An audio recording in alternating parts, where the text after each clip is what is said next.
My name is Kevin Bethune, founder of Dreams Design in Life and author of Reimagining Design, Unlocking Strategic Innovation. And this is Tech Rap Queen.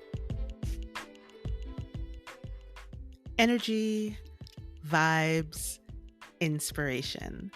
I'm Renee Reed, and this is Tech Rap Queen.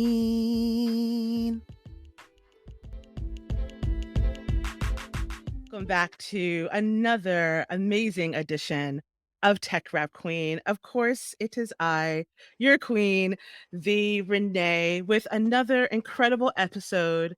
I'm excited to talk about a new book, a much needed book, just judging by the title alone. And we're going to get into that in a minute. Please remember to like, subscribe, tune in to Tech Rap Queen across all platforms, Facebook page, YouTube channel, LinkedIn page, Twitter, Instagram. Please go ahead and be a part of the conversation and the royal court. I am excited to get this conversation started with none other than Kevin Bethune, my friend. Welcome to Tech Rap Queen. Thank you, Renee. Really appreciate you having me. I just appreciate you being in this space and sharing your story and all the good things and the gems I know that you're going to drop here on the royal court. Let's start off with what inspires Kevin, or who inspires Kevin as well. Yeah, I mean, a number of things. I think community greatly inspires me, and just being able to follow folks I look up to. I'm thinking of folks like Dori Tunstall up in OCAD. Who's amazing. Uh, Yes. Kat Holmes, a fellow author, a very incredible design leader in her own right. And then polymaths like Meda, who thankfully has become a mentor to me. And who also wrote the foreword of your book. Is that correct? Indeed, a huge blessing to have his stamp on the book. I mean, we will get into that. And you mentioned Kat Holmes, who also wrote Mix Match. Yeah. Mismatch. Look at that. Yes, good. always, always have those books within reach. Cannot wait to have yours within reach as well. Again, we're going to get all into all the book stuff in a minute. Let's have you take us on a journey, on your journey into design. You've had some career pivots like many of us have. And so, how do you find your way to this amazing industry and craft? Oh, I'm happy to share. I hate to be cliche, but I'll go back to the youth. I always had a creative inclination growing up. Parents were always celebrating that. But any notion of art and design professionally felt like 1,000 miles away. It just wasn't something that was celebrated. And as much as my family was sacrificing to, you know, hopefully and barely send their kids to college, I mean, that was a huge undertaking of itself. Um, design just wasn't in the purview as a professional step after college. Like once we would go through the miracle of even making it to college. And so I think where I was growing up at the time, downriver Detroit area, heart of automotive industry, engineering and business were the two more pragmatic paths. And because of my love of drawing, I guess engineering made more pragmatic sense. So that's where I started my career. I was a mechanical engineer. I worked in the space of nuclear power generation, if you could believe that. If we were in person, I promise I would be safe enough to stand next to. I'm not glowing. Wait a minute. Say that one more time. Nuclear. Nuclear power. Yeah. Homer Simpson's type stuff. Yes. So yeah, I spent the first 5 years of my career crawling around nuclear power plants the world over. Um, Cut my teeth Wow. on what it meant to make product in that space, and we worked in very militaristic conditions. Mm. Um, what it meant to work with high performing teams to actually build stuff and deliver on time, hopefully in a safe manner that would help sustain the industry. So mechanical engineering, still design is not something that's top of mind, right? So where do you go from there?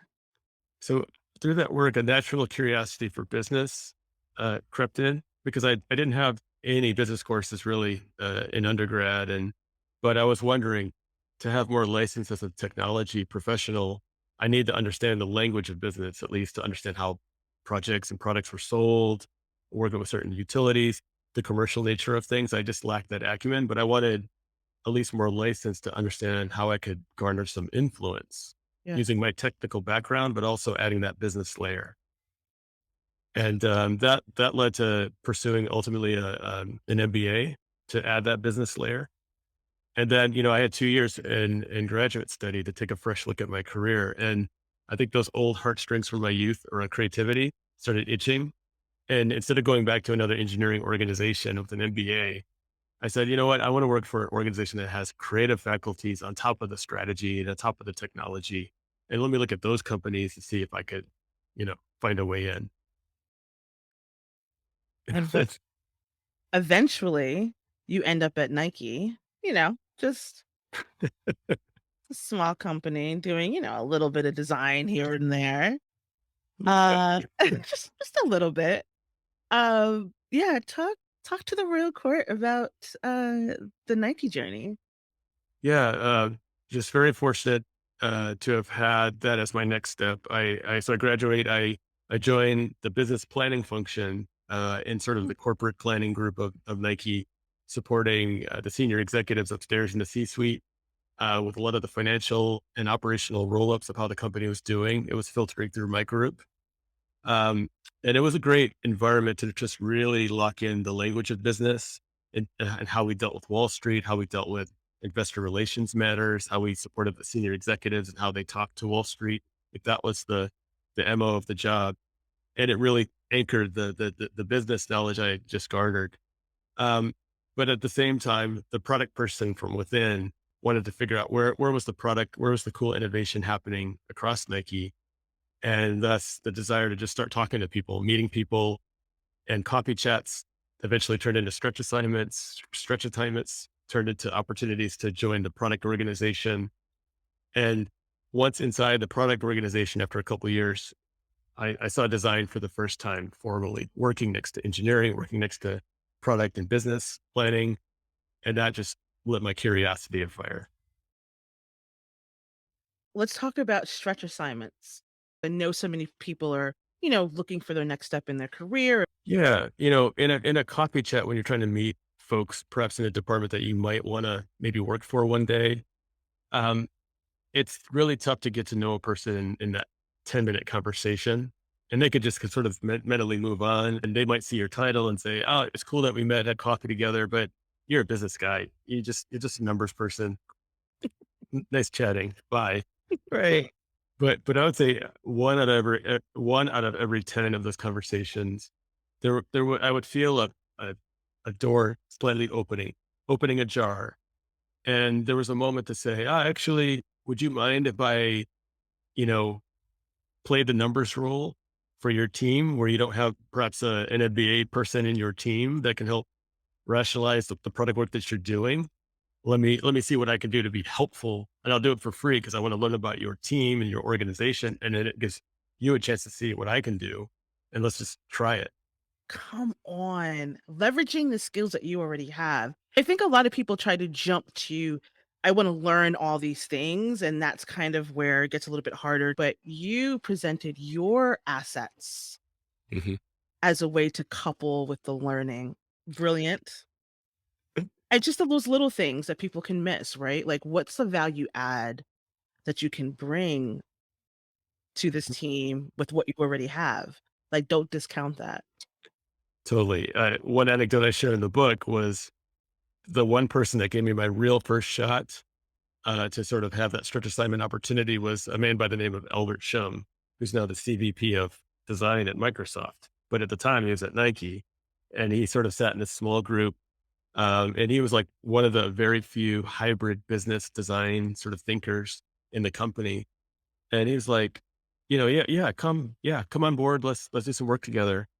And at first I was getting a little bit of resistance from my planning group, allowing me to kind of go do this. Mhm. But Albert was like, Kevin, like your lunch hour is yours. Your evenings and weekends are yours. Why don't you just come work out your brain with us and let's shape some things together? And you don't have to wave the flag of business planning when you're over here. Who cares? Like just do the work. Wow. I do have time. This is my lunch. I can invest in other areas. Your lunch hour is yours. Let's shift gears. The time has come. We are going to talk about your much anticipated book that is coming out, Reimagining Design, Unlocking Strategic Innovation. Again, the title alone, Kevin, I was like, all of it. All of it, yes. So let's get into it. What is it about? Who is it for? You have the floor, sir. No, I really appreciate that. I definitely have to give credit to my publishing team at the MIT Press. This could have easily been an academic book filled with certain frameworks, battle tested by a variety of case studies to validate certain frameworks and whatnot. But I think the publishing team, MIT Press, and myself as a first time author, we kept an open mind based on the early iterations of the manuscript, and we saw opportunities to lean deeper into the personal polymath journey that I've taken. And especially as a Black man, navigating some of those large organizations, large corporations, and some of the trials and tribulations that I faced, as well as some of the opportunities of serendipitous connection and privileges that I was afforded to try some things. But what I wanted to share in the book is sort of that storyline and the lessons and epiphanies that emerged through those multidisciplinary leaps. And with finding design as sort of the last third of that trifecta, design definitely had changed my life in many surprising ways. And I think it also just required being fully present in the moments where I had a door that was ajar to sort of swing open and push through and do some things that perhaps individuals that I was in the room with didn't expect from a designer or didn't expect from someone like me. But being able to do those things, I saw myself getting transformed through those opportunities. And then through those opportunities and through the work that I had the privilege of being a part of, to watch organizations being transformed by design in the same manner was quite exciting.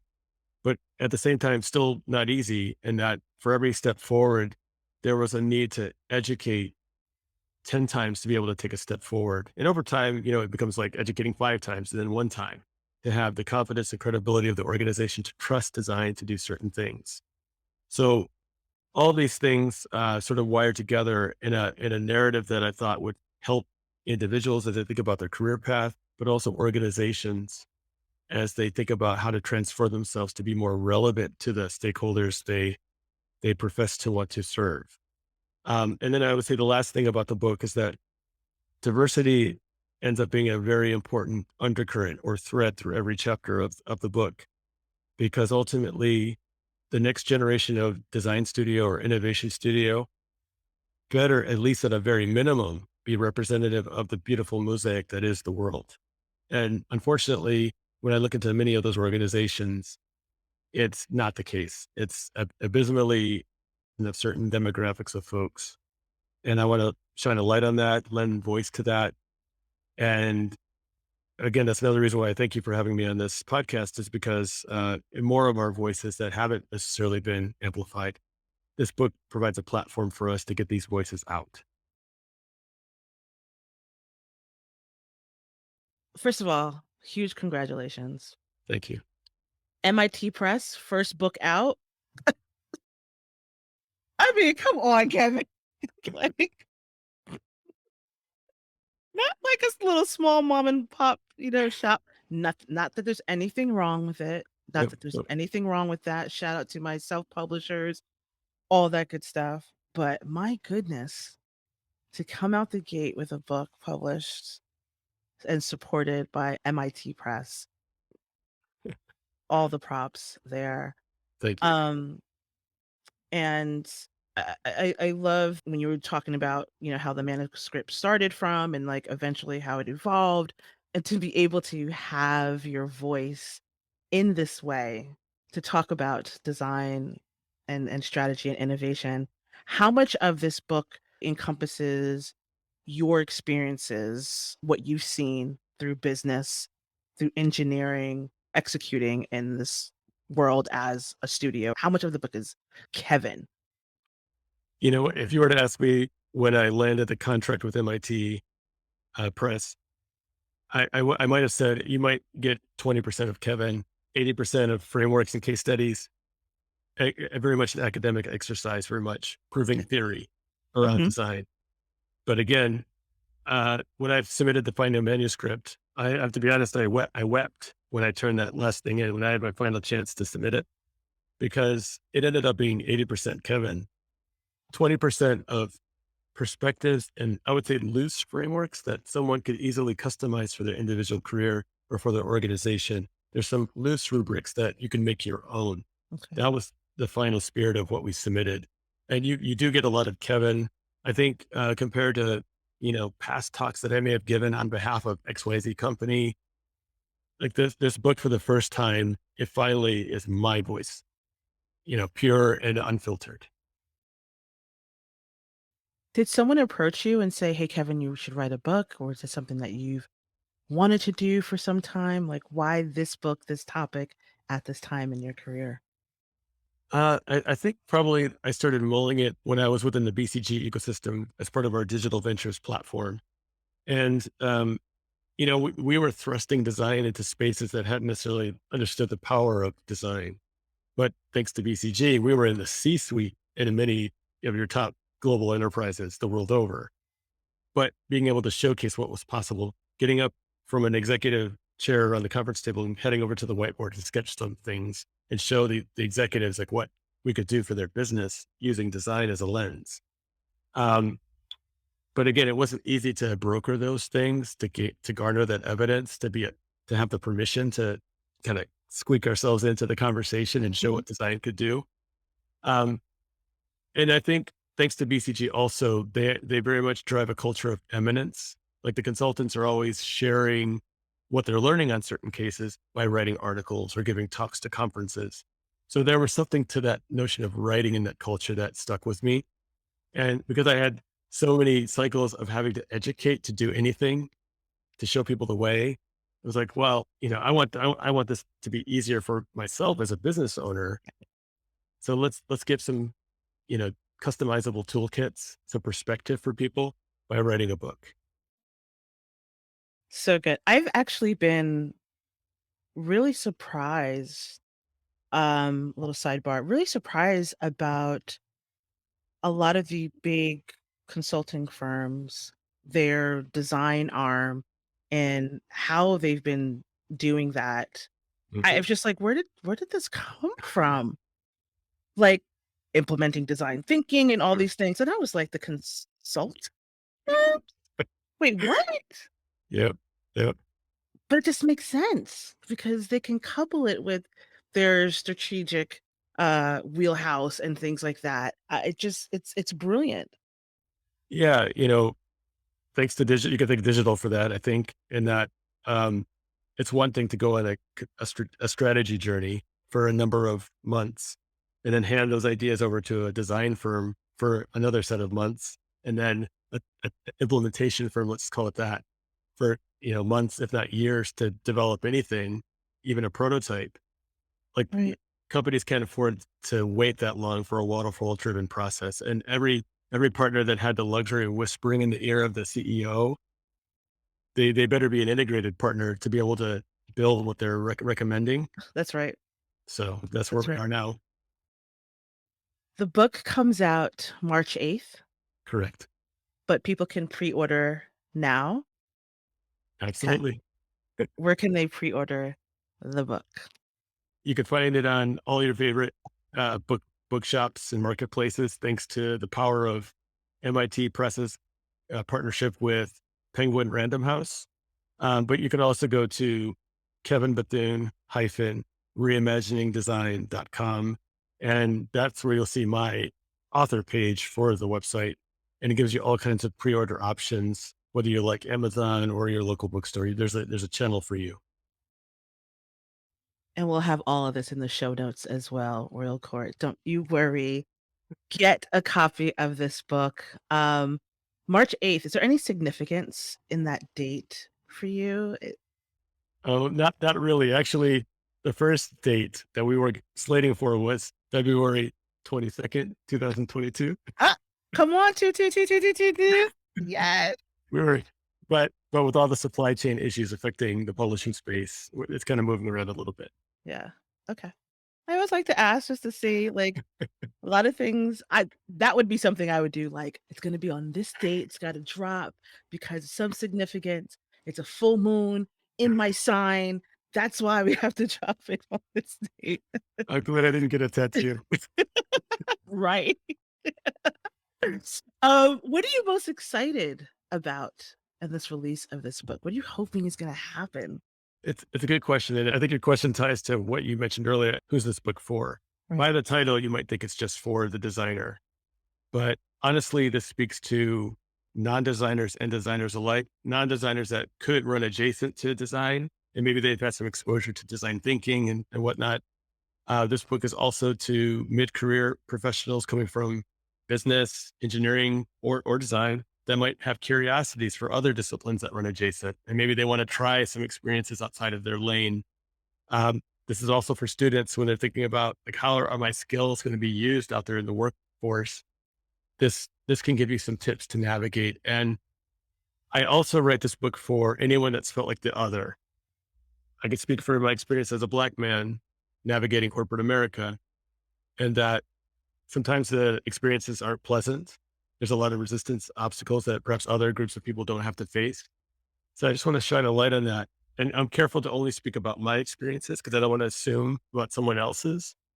But if anyone has ever felt like the other, I hope this book inspires those of us to just believe that a lot is still possible for our lives, despite what society might say to us. The art of the possibilities. Amen.